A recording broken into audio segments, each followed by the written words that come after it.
पिछले पार्ट में हमने देखा कि डीन के घर में आ रहे धमकी भरे लेटर्स से परेशान होकर वो एक प्राइवेट डिटेक्टिव बर्च को हायर किया था। काफी छानबीन करने के बाद बर्च के हाथ एक ऐसी सीक्रेट जानकारी लगी जिसका पब्लिक न्यूज़पेपर वगैरह कहीं पर भी जिक्र नहीं है। तो बात ऐसी है कि ये मकान नंबर 657 जो फिलहाल डीन के नाम है, वो 1995 तक एक क्रिश्चियन फैमिली का हुआ करता था। उसी ग्राफ फैमिली में जॉन ग्राफ नाम का बंदा था जो आर्मी से रिटायर्ड होने के बाद अकाउंटेंट की जॉब पकड़ा, शहर में मस्त एक फ्लैट लिया। उसे दो ही चीजें प्यारी थीं, अपनी फैमिली और चर्च। बड़ा धार्मिक स्वभाव का बंदा था, हर संडे चर्च जाया करता था। एक रोज काम से लौटते वक्त लेट होने की वजह से टैक्सी नहीं मिली तो पैदल ही निकल चला। अचानक एक गुंडे ने पीछे से उस पर हमला किया और उसका पैसा वगैरह लूट के भाग गया। उसकी माँ से उसकी हालत देखी नहीं गई।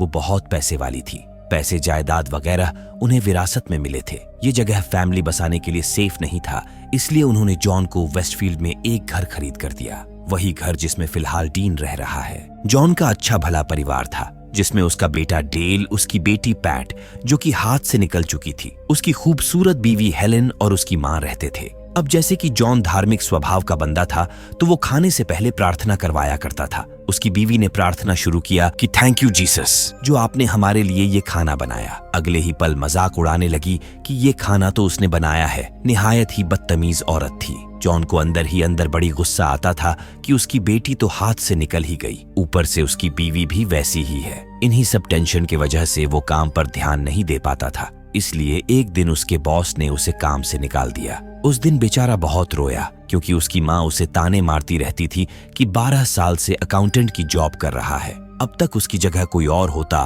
तो डिपार्टमेंट का हेड बन चुका होता।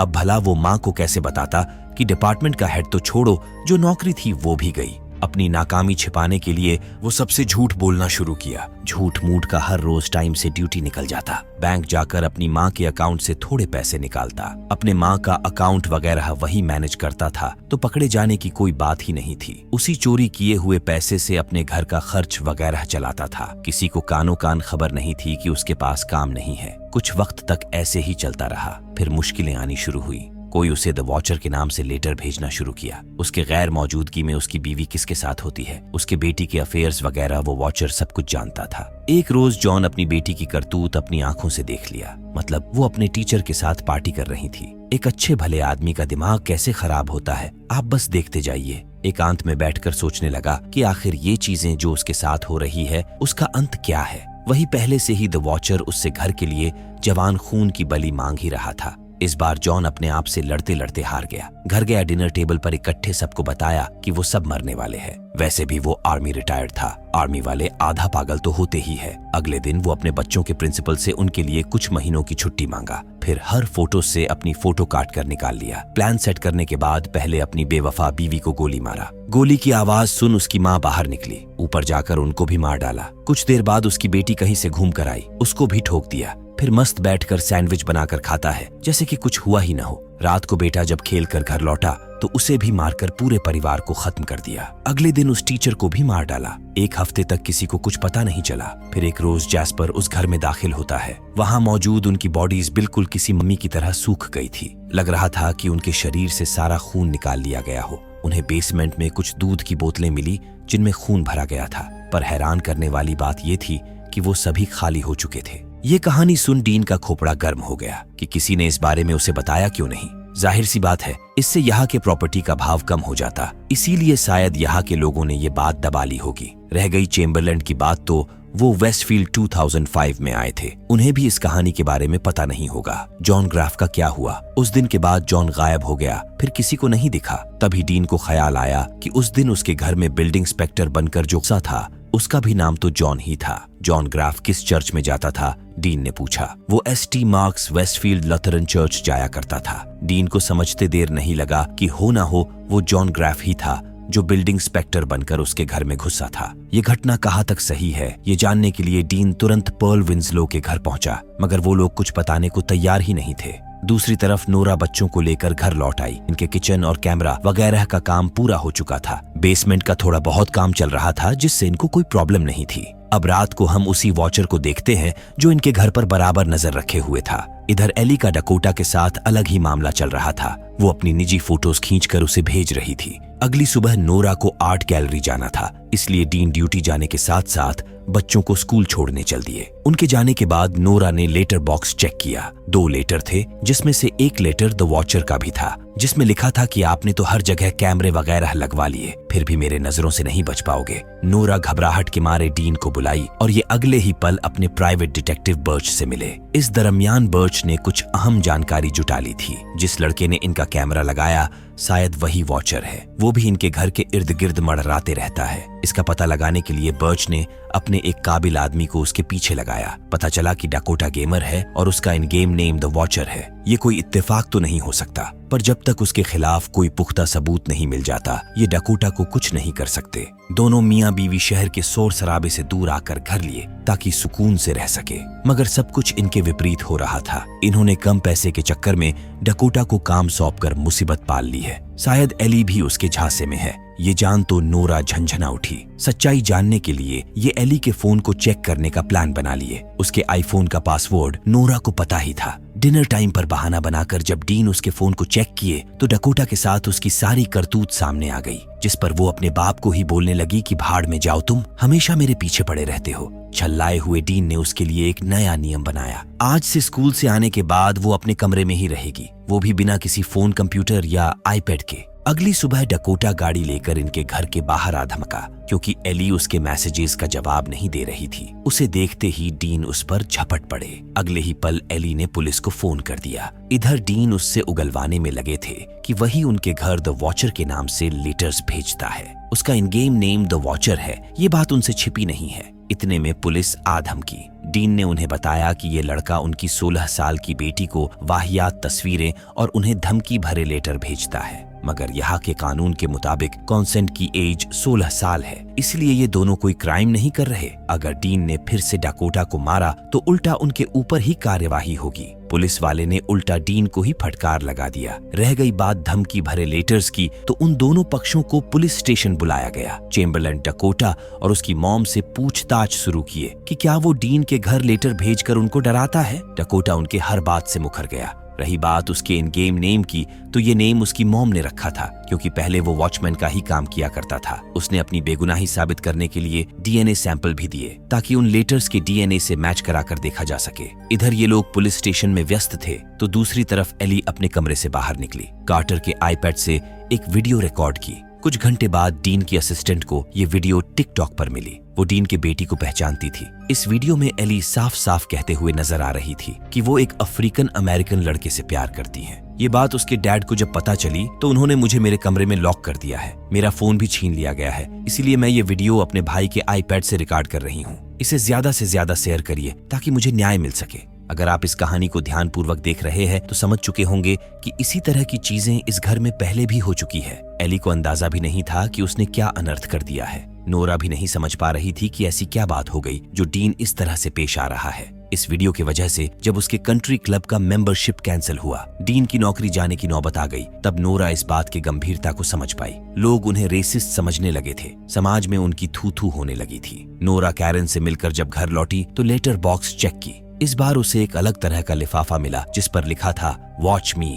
दूसरी तरफ डीन के बॉस को भी सेम इसी तरह का एनवेलोप मिला था जिसमें डीन के बेडरूम का एक वीडियो था। डीन गहरी नींद में सो रहे थे, तभी एक अंडर एज लड़की उनके बेडरूम में घुसी एवं कपड़े उतारने लगी। पर डीन के बेडरूम में तो कोई कैमरा नहीं है, ये वीडियो फेक है, बॉस को बताया उसने। इतने में उसकी नजर उस लड़की के नाइट गाउन पर पड़ी जो हूबहू जॉन ग्राफ की बेटी पैट ग्राफ जैसे थी। ये लड़की तो 1995 में ही मर चुकी है। कुछ समझ नहीं आ रहा था कि माजरा क्या है। शायद डकोटा इनसे बदला लेने के लिए कोई साजिश किया है। छुट्टी के वक्त डकोटा इनके कंपनी के बाहर ही था। उसने बड़े फक्र से बताया कि उनके बॉस के पास उनकी करतूत का वीडियो भेजकर उसने अपना बदला ले लिया, तो ये काम डकोटा का ही था। वो लड़की भी उसी ने भेजा जिस पर वो मुखर गया। वो उनके बेडरूम में सिर्फ कैमरा लगाया, बाकी का करतूत तो उनका ही है। जब से वो इनके घर कैमरा लगाने आया, ये वॉचर को लेकर परेशान रहते थे। उसने भी वॉचर का पता करने के लिए उनके घर पर नजर रखा, मगर कुछ हाथ नहीं लगा। फिर उसे लगा कि कहीं डीन ही तो वो लेटर नहीं भेज रहे,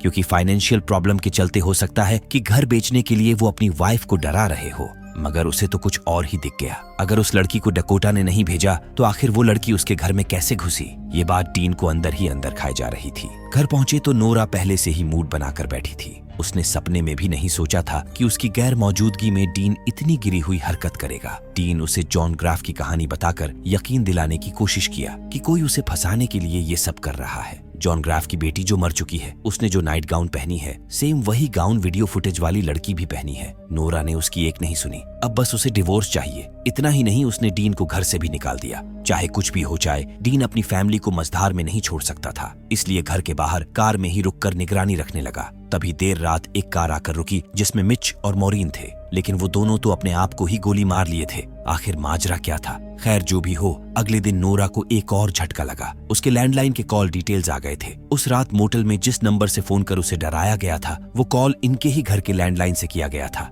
तभी बाहर किसी के बोलने की आवाज आई। वो पर्ल विंसलो थी। उन्होंने अपने घर पर लॉन्च पार्टी रखा था ताकि इसके जरिए मॉरीन को बुलाकर जान सके कि उनके साथ क्या हुआ था। नोरा भी उसमें शामिल हुई। मॉरीन पहले ही भांप चुकी थी कि ये लंच पार्टी किस लिए रखा गया है। तो बात ऐसी है कि कुछ दिनों पहले मिच और मॉरीन वैकेशन पर फ्लोरिडा गए थे। ये बात उनके बेटे को पता थी। इनके गैर मौजूदगी में वो न्यू हेवन के एक ओल्ड एज होम गया। वहां से वो दो वृद्ध लोगों को उठा लाया जो मिच और मॉरीन की तरह ही दिखते थे। फिर उन्हें गोली मार दिया ताकि इंश्योरेंस का पैसा क्लेम कर सके। पता नहीं कौन से कर्म किए थे जो उनको ऐसी औलाद मिली। इन्हीं सब बातों के बीच नोरा ने अपने घर आ रहे लेटर्स का भी जिक्र किया। तब पर्ल विंसलो ने बताया कि 5 साल पहले उन्हें भी उनके घर के लिए एक लेटर आया था जिसका टाइटल था घर का चाहने वाला। डियर मिस विंसलो, आपका घर बहुत खास है जो 99 सालों से अडिग खड़ा है। आपने इसमें कोई चेंजेस नहीं की और मैं आशा करता हूँ कि आगे भी नहीं करेंगी। ये बात नोरा अपनी बेटी से भी शेयर की। 5 साल पहले विंसलो को उनके घर के लिए लव लेटर आया था जिसका टाइटल था घर का चाहने वाला। वैसे एली ने अपने डैड के साथ जो कुछ भी किया उसे अब पछतावा होने लगा था। दूसरी तरफ हालात का मारा डीन इधर उधर भटक रहा था कि तभी उसे डकोटा मिला। दरअसल वो डीन की मदद करना चाहता था। उस दिन उनके बातों को सुनकर कि आखिर वो लड़की उनके बेडरूम में कैसे आई, डकोटा ने घर के हर एंगल से सारे कैमरे फुटेज चेक किए, मगर उस लड़की के घर में घुसने का कोई नामो निशान नहीं था। ये सारे फुटेज वो नोरा को भी दिखाए, तब जाके उसे डीन पर विश्वास हुआ। कहीं वो लड़की सच में भूत वगैरह तो नहीं। खैर जो भी हो, डीन को एक और मौका देने से पहले नोरा के कुछ सवाल थे। क्या वो लेटर्स डीन लिख रहा है? क्योंकि उस रात उसे मोटल में उनके ही लैंडलाइन नंबर से फोन किया गया था। डीन ने स्वीकारा कि उसी ने फोन कर उसे डराया था। जिस दिन वो मोटल से घर आए, उसी ने वॉचर के नाम से लेटर भी लिखा था, क्योंकि वो चाहता था कि नोरा डर कर इस घर को बेचने के लिए राजी हो जाए। सिंपल सी बात है, ये घर वो अफोर्ड नहीं कर सकते थे। फिर भी डीन को भरोसा था कि कंपनी का पार्टनर बनने के बाद खचाखच पैसे आने लगेंगे। पर सब कुछ फेल हो गया। किस्त चुकाने के लिए वो दोबारा लोन के लिए अप्लाई किया, मगर दूसरी बार उसे लोन नहीं मिला। मजबूरी में उसने कुछ खतरनाक लोगों से $1.5 लाख का लोन ले लिया, जिस कारण वो बुरी तरह फंस चुका है। बहुत खतरनाक लोग हैं, अगर पैसे नहीं मिले तो गेम बजा देंगे। इस मुश्किल से निकलने के लिए ही उसने ये सब किया, मगर उसने सिर्फ एक लेटर लिखा था। इसका भी खुलासा आज हो ही जाएगा। आज उस पहले लेटर का डीएनए रिपोर्ट आने वाला था। चेम्बरलैंड ने उनके सामने ही सील तोड़कर चेक किया। पता चला कि उनके डेटाबेस में से ये डीएनए किसी से भी मैच नहीं हुआ था। इतना जरूर पता चला कि उनका वॉचर कोई महिला है। काफी देर तक ये माथा खपाते रहे, लेकिन कोई निष्कर्ष नहीं निकला। अगली सुबह कैरन का फोन आया। वो घर के लिए एक और ऑफर ले आई थी। कोई था जो उसके घर के लिए $1.9 मिलियन दे रहा था, मगर ये तो बहुत कम है। ये घर $3.3 मिलियन में खरीदे। भला इतना घाटा सहकर क्यों बेचेंगे? तब पर भी नोरा बोली कि वो सोचकर बताएगी। दोपहर को वो कंट्री क्लब गई पता करने कि शायद उस पर लगा बैन अब हट गया होगा। वहीं पर उसने कैरन और चेम्बरलैंड को देखा जो एक दूसरे को डेट कर रहे थे, लेकिन इस बारे में तो कैरन ने उसे कभी नहीं बताया। नोरा को सारा खेल समझ आ चुका था। वो तुरंत डीन को बुलाई। अब समझ आया कि चेम्बरलैंड तहकीकात ठीक से कर क्यों नहीं रहा था। इनकी औकात नहीं कि वो उस घर को खरीद सके, इसलिए दोनों मिलकर उन्हें डरा रहे हैं ताकि सस्ते में वो घर खरीद सके। चेम्बरलैंड ने ही थियोडोरा बर्च को भी रिकमेंड किया था, शायद वो भी इन सब में मिली होगी। उसी ने घर के पिछले मालिक एंड्रयू से मीटिंग फिक्स की थी। उसे तो डीन ने पिछले दिनों एक टीवी एड में देखा था। अब समझ आया कि एंड्रू इन्हीं के कहने पर वो बनावटी कहानी डीन को सुनाया ताकि वो डर जाए। इस सारे षड्यंत्र रचने के लिए अब वो उन दोनों पर केस करेंगे। कैरन भी भड़क उठी कि वो उन पर सरासर इल्जाम लगा रहे हैं। खैर, जो भी हो, रात को एली ने एक गजब की जानकारी बताई। घर की लव लेटर वाली बात वो फेसबुक पर सर्च की तो उसे एक ग्रुप मिला। इस ग्रुप के सभी बच्चे व्हाइटफील्ड हाई स्कूल में पढ़े थे। किसी बच्चे ने एक लेटर भी पोस्ट किया था। इस ग्रुप के बच्चों के एक इंग्लिश टीचर थे जो क्लास के बच्चों को एक असाइनमेंट दिए थे। उन्हें एक ऐसा घर ढूंढना था जो उनको पसंद हो और उस घर की खूबियां लिखकर घर के मेल बॉक्स में छोड़ना था, वो भी अपनी पहचान छिपा के। उस इंग्लिश टीचर का नाम है रॉजर कैप्लन। साथ में उनका पता वगैरह सब कुछ था। उनकी फोटो देखते ही नोरा को याद आया कि ये तो उस दिन घर पर मौजूद थे जब पहले दिन ये घर देखने आए थे। तभी इनके कॉन्ट्रैक्टर को बेसमेंट में कुछ मिला। अंदर कहीं से ठंडी हवाएं आ रही थी। कई दिनों के बाद आज एक वर्कर ने वजह ढूंढ ही निकाला। भाई साहब, वहाँ एक टर्नल था। टार्च जलाकर ये थोड़ा अंदर घुसे। वहाँ कोई था जो इनको देखते ही भाग खड़ा हुआ।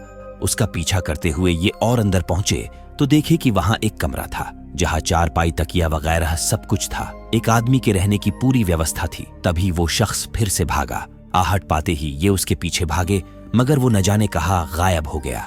दरअसल वो जॉन ग्राफ था, अपने परिवार का हत्यारा। उसके इस साजिश में पर्ल विंसलो भी उसके साथ थी। डीन समझ चुका था कि शायद ये टनल यहाँ के और भी घरों से अटैच होगा, तभी तो लोग पूरी तरह से घर लॉक होने पर भी अंदर घुस जा रहे हैं। अगली सुबह पता लगाने के लिए वो विंसलो के घर गया। वो उनके घर को चेक करके देखना चाहता था कि कहीं उनके घर से कोई टर्नल तो अटैच नहीं। अगर उसे घर चेक करना है तो सर्च वारंट लाना होगा, लेकिन उसकी तो चेम्बरलैंड से पहले ही लड़ाई हो चुकी है। जॉन वही छिपा उनकी बातें सुन रहा था।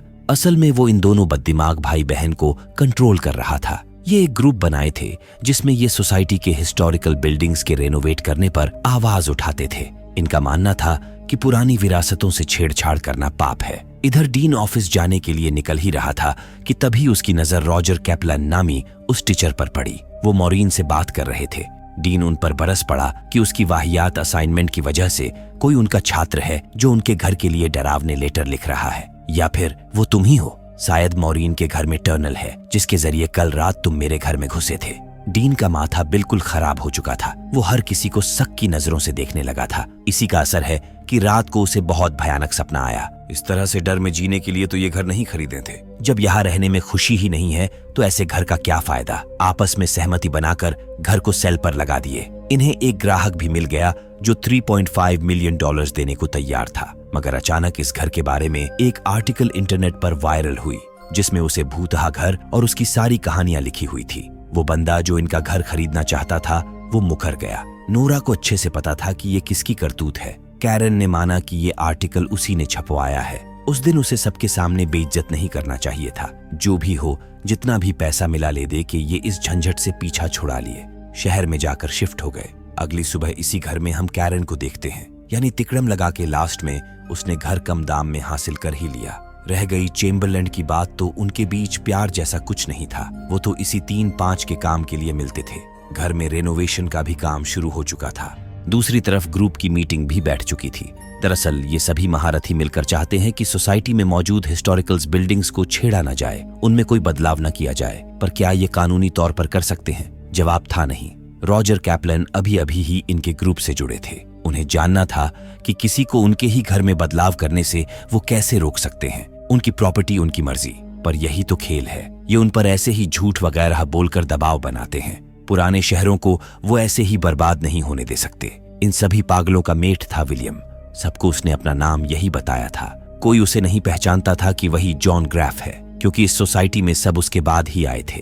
किसी ने उसकी फोटो तक नहीं देखी, क्योंकि वो हर फोटो से अपना चेहरा पहले ही निकाल चुका था। कुछ देर बाद पर्ल और मॉरीन कैरन के घर आए। थोड़ी बहुत जान पहचान होने के बाद कैरन ने दरवाजा बंद कर लिया। मतलब उनके लिए ये तो डीन के फैमिली से भी घमंडी थी। अब रात को वो घर लॉक कर सोने जा रही थी। तभी लैंडलाइन पर किसी का कॉल आया। वो कॉल रिसीव की, मगर ये तो बस एक झांसा था। नल खुलने की आवाजें भी आने लगी थी। ऊपर जाकर देखी तो नल खुला हुआ था। पानी भी बहुत गर्म था, जिससे उसके हाथ जल गए। उसे समझ नहीं आ रहा था कि ये सब हो क्या रहा है। वो तुरंत चेम्बरलैंड को फोन की, मगर वो मदद भेजने से साफ साफ इनकार कर दिया, क्योंकि कैरन को अकेले रहना था। इसीलिए उसकी और चेम्बरलैंड की जमी नहीं, तो अब वो अकेले ही रहे। मदद के लिए कोई नहीं आने वाला। इधर उसके कुत्ते को भी किसी ने मार डाला। उसके पीछे कोई काला साया था जिसे देख वो ऐसे भागी कि फिर इस घर में लौट के नहीं आई। मात्र 48 घंटे के अंदर अंदर उसने घर को बेच दिया। कुछ ही दिनों में एक दूसरी फैमिली यहाँ रहने आ गई। हर किसी की नजर उन पर ही थी। डकोटा भी अपना कार्ड छोड़ गया। तो आखिर कौन है वॉचर? क्या ये पुराने धरोहर को बचाने वाले ग्रुप वाले ये सब कर रहे हैं, या डकोटा अपना बिजनेस चलाने के लिए कर रहा है? कौन जाने इनमें से कौन है द वॉचर, क्योंकि ये केस कभी सॉल्व हुआ ही नहीं।